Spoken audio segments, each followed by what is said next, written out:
প্রতিহিংসার রাজনীতি কতটা খারাপ হয়।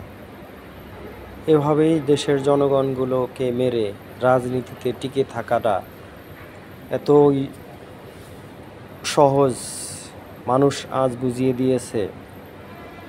সেম শ্রীলঙ্কার অবস্থা করে দিয়েছে বাংলাদেশটাকে, যেমন অর্থনীতির অবস্থা করে দিয়েছে, তেমন গণভবনকেও বানিয়ে দিয়েছে শ্রীলঙ্কা। আজকে কি অবস্থা দেশের, ছাত্রছাত্রীরা দেখিয়ে দিয়েছে কি করে স্বৈরাচার পতন করতে হয়। যেমন হয়েছিল এরশাদের বেলায়, তেমন আজ হয়েছে শেখ হাসিনার বেলায়।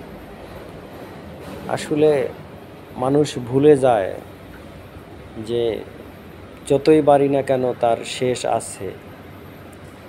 কত কত কোটি কোটি টাকা খরচ করেছে এই মূর্তির জন্য, আজকে সেই মূর্তিগুলো কোথায় গেল? মধ্যখান থেকে আমাদের টাকাগুলা সব বিফলে গেল। কি আর করার, আমরা তো নিরীহ জনগণ, পাপের শাস্তি ভোগ করতেছি আমরা, পাকপকরবে একজন। আজকে মুজিবরে মানুষ কতটা অপমান করেছে একমাত্র শেখ হাসিনার কারণে। এই অপমানের শেষ নেই। বেচারি জীবন দিয়ে দেশ স্বাধীন করে আজ এক মেয়ের জন্যে লাঞ্ছিত, কতটা লাঞ্ছিত হলো। তো পরিশেষে যাই বলি, যারা এরপরে যদি বিএনপি আসে তো তারাও এই প্রতিহিংসার রাজনীতি শুরু করবে। তো এদের প্রতিহত করা উচিত। আসলে আওয়ামী লীগ বিএনপি এই দুই দলই, কোনো দলই আর বাংলাদেশের জন্য কাম্য না। এরা সব চলে যাক, নতুন কেউ আসুক, নতুন করে দেশ চালাক। অন্তত প্রতিহিংসার রাজনীতি আমাদের দেখতে হবে না, করতে হবে না কারো জেদের কারণে। মানুষ ভালো থাকবে, নতুন কিছু চাই না আওয়ামী লীগ, চাই না বিএনপি। এরা বাদ দিয়ে নতুন কেউ আসুক, যাতে আমরা জনগণ একটু শান্তিতে থাকতে পারি। বিএনপি আসলে আবার সেই ধর পাকড়াও প্রতিহিংসার রাজনীতি শুরু হয়ে যাবে। তো এটা দরকার নেই।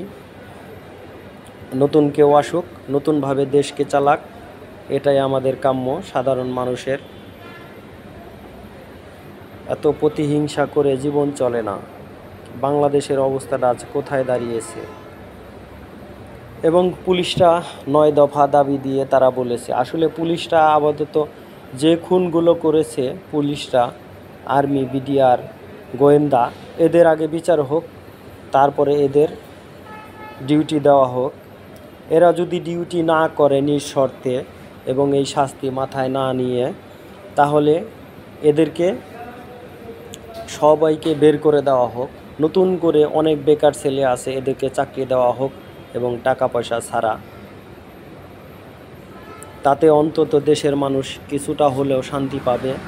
এদের মতো লোকজনদের দরকার নাই। পুলিশ তার বাঁচার জন্যে সে শর্ত জুড়ে দিয়েছে।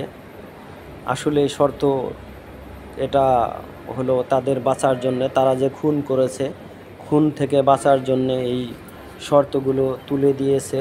এরকম শর্তের দরকার নাই। সমস্ত পুলিশকে ছাঁটাই করে দিয়ে নতুন করে নিয়োগ দেওয়া হোক, তাতে অন্তত দেশ ভালো থাকবে। আজকে ছাত্রছাত্রীরা দেখিয়ে দিয়েছে কত সুন্দরভাবে দেশ গড়া যায়। এবং সংসদ ভবন যেভাবে ওনারা এলোমেলো করেছে, তার চেয়ে বেশি সুন্দর করে সাজিয়ে দিয়েছেন। আজকে পুলিশ ট্রাফিকের দায়িত্ব পালন করছে ছাত্রছাত্রীরা, অনেক সুন্দরভাবে চলছে গাড়িগুলো। এই পুলিশগুলোকে সবাইকে, যারা খুনের সাথে জড়িত, সবাইকে শাস্তি দেওয়া হোক, কঠোর থেকে কঠোর শাস্তি দেওয়া হোক, যাতে দ্বিতীয়বার আর কোনো পুলিশ এই সব কর্মকাণ্ডে জড়িত না হয়। এবং যদি ডিউটি না করতে চায় তাদের সবাইকে বের করে দেওয়া হোক, এবং বের করেও তাদের শাস্তি নিশ্চিত করা হোক। নতুন করে পুলিশ নিয়োগ দেওয়া হোক। দেশে অনেক ছেলে মেয়ে বেকার আছে, এই অন্তত বেকার ছেলে মেয়েগুলো যদি ঘুষ ছাড়া চাকরি হয়, তাহলে হয়তোবা আমাদের দেশে এত দুর্নীতি করবে না। যত অফিসে দুর্নীতি হয়, প্রত্যেকটা অফিস আদালতে এভাবেই ছাত্রছাত্রীরা হানা দিয়ে অন্তত এই দুর্নীতির আঁকড়াগুলো শেষ করে দিক। এই দুর্নীতি আর বাংলাদেশের সাধারণ জনগণ দেখতে চায় না। দুর্নীতি করতে করতে তারা এমন পর্যায়ে পৌঁছে গেছে যে 1000 কোটি টাকার মালিক হয়ে গেছে, অথচ আরেকজন না খেয়ে পড়ে আছে, চাকরি নেই। এরকম লোকের দরকার নেই। এই পুলিশদের সবাই শাস্তির আওতায় আনা হোক এবং নতুন ছেলে মেয়েদের চাকরি দেওয়া হোক, তাতে অন্তত বাংলাদেশের কিছু শান্তি ফিরে আসবে।